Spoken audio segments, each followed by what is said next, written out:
And I am as upset as you are that once again the strangulation of the political process has happened and we're all in trouble because public access is almost now finished.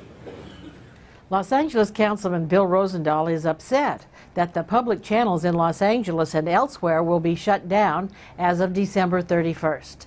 This has been the unintended consequence, perhaps, of the Digital Infrastructure and Video Compensation Act of 2006, known as DIVCA. Los Angeles activist David Hernandez explains what is happening.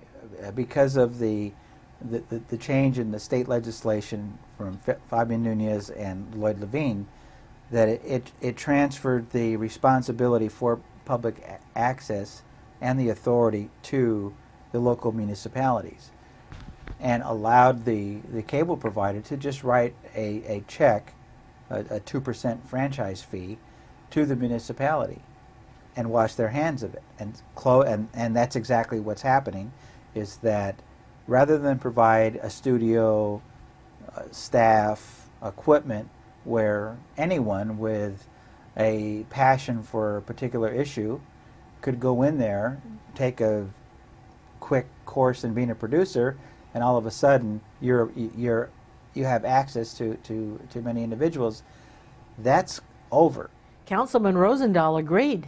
Sacramento cut the deal with the phone company who didn't want to go through this franchising process, didn't want to help be accountable by local government on customer service or public access. So the cable industry did the same things, me too, me too. So they all got what they wanted at the expense of the people.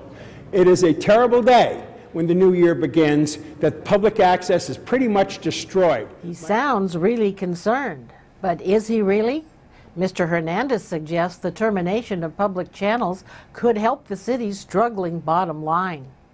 What is happening here is, rather than provide the public with that asset for using their airways, they're giving the money to a governmental agency, the city, and saying, well, it's no longer my fault.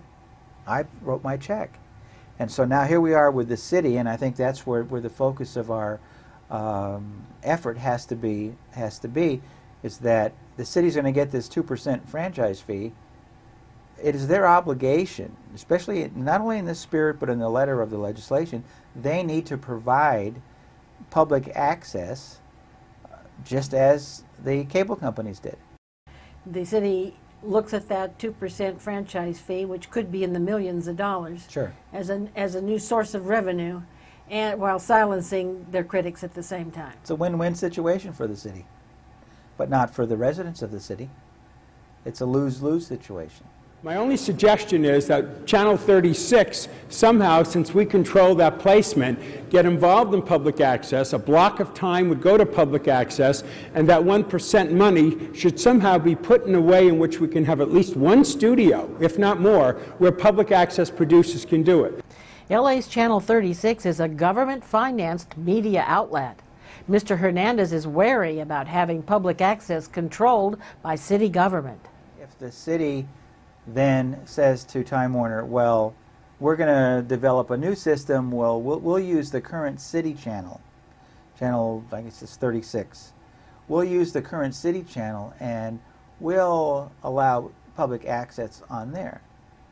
And then the channels that are currently being used for public access can then revert back to the cable provider and become commercials, which are worth millions of dollars. So if the city's interpretation of the legislation is, we're going to allow public access on our government-run station, where we will determine where, what time, how your program is going to be presented, that is a clear violation of the spirit of public access. That's not public access.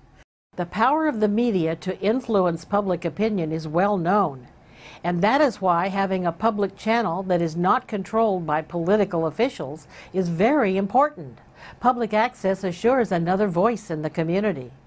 The whole spirit of public access is to make sure there is a clear separation between governmental control and access, agenda-driven programming, and public. Because many of the public or access producers are community activists, community advocates, people that have been involved in land use, that have been involved in traffic and animal rights and whatever one can think of.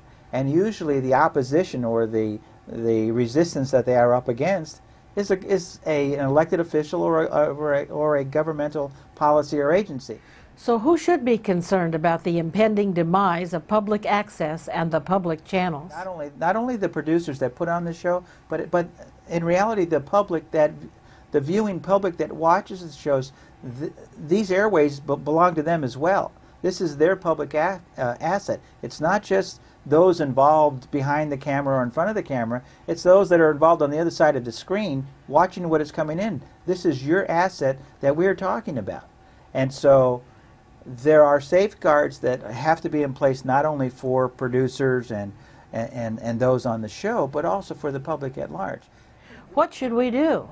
What can be done to stop the imminent death of the public channels? So every office of the city needs to be contacted and said, you know what, we are watching how you are responding to this situation, how you're going to deal with protecting our public asset, and they need to be held accountable for.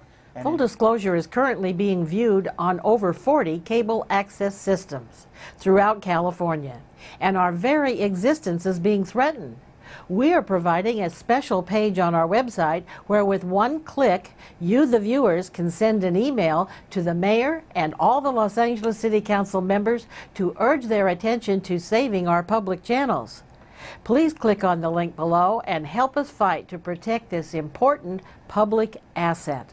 They need to ensure that constant scrutiny, constant pressure is being put on the City Council and the Mayor's office and everyone else, that there's a sense of urgency to develop a comprehensive, valid strategy for providing public access stations free from governmental censorship, free from agenda-driven programming, that there can truly be, in the entertainment capital of the world, public access for the residents of Los Angeles. Plus, more importantly, the people own the airwaves, you know, not the broadcasters or the cablecasters.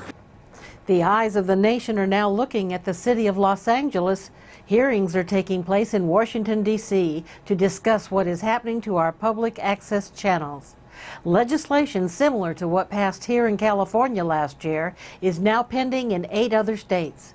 If the public channels can be shut down here, in the heart of the media world and Hollywood, then certainly like dominoes, the other states will fall victim to the government control of public access stations, silencing their own critics. It's vital and it's worth it, and it's our responsibility to move forward in preserving public access.